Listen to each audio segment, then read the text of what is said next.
Olá, seja bem-vindo ao meu canal. Meu nome é Angela Natel e vamos para a leitura da semana.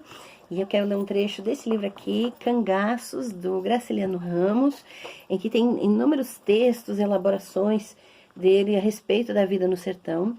E quero ler um trecho chamado O Propósito de Seca. O estrangeiro que não conhecesse o Brasil e lesse um dos livros que a nossa literatura referente à seca tem produzido, literatura já bem vasta, graças a Deus, imaginaria que aquela parte de terra que vai da Serra Ibiapaba a Sergipe é deserta, uma espécie de Saara.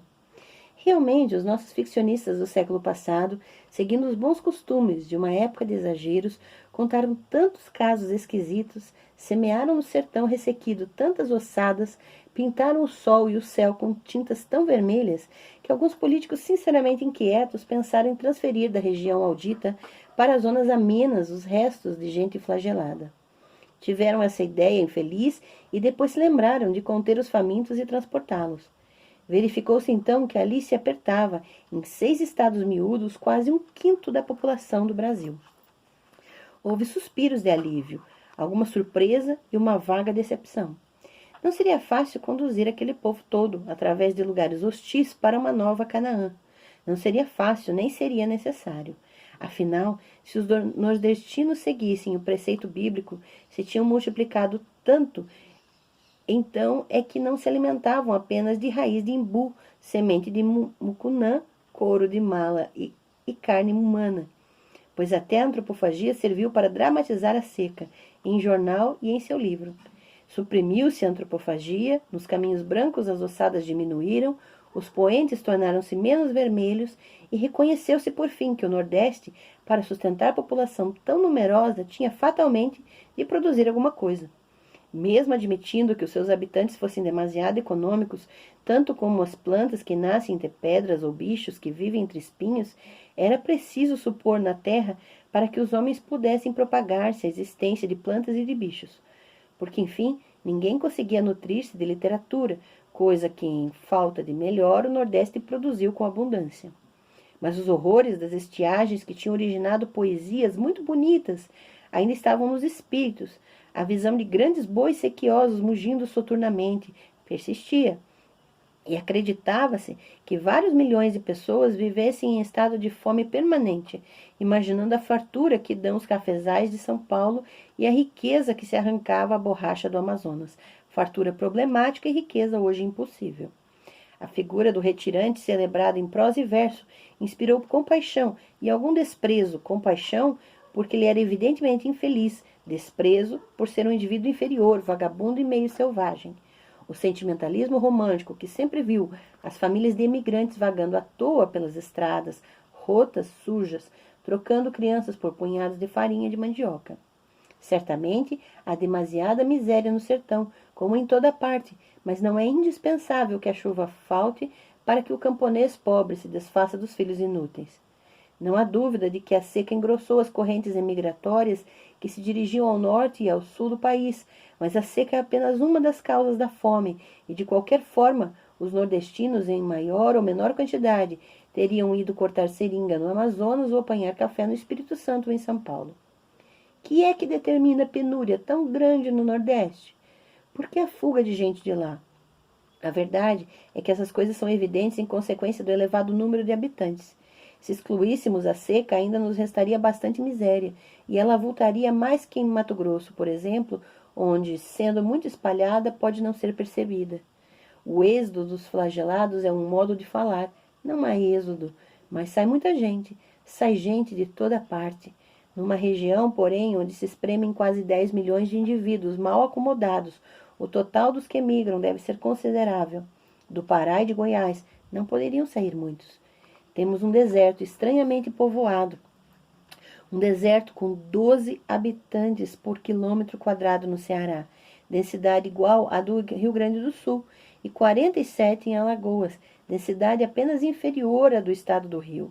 Essa gente prolífica e tenaz, amontoada numa terra pobre de agricultura rotineira e indústria atrasada, naturalmente vive mal. De ordinário, as grandes fortunas não existem, e nos meios rurais é um eterno recomeçar. Reduzida a produção, surgem dezenas de ofícios parasitários e o nordestino dedica-se a um deles antes de emigrar. Torna-se negociante ambulante, trocador de animais, atravessador, salteador, encarrega-se, enfim, de fazer circular o pouco que existe. O tipo heróico do cangaceiro do século passado, espécie de Quixote que se rebelava contra a ordem para corrigir injustiças por questões de honra ou de desavença política, é uma figura que vai desaparecendo ou desapareceu completamente. O cangaceiro atual é uma criatura que luta para não morrer de fome.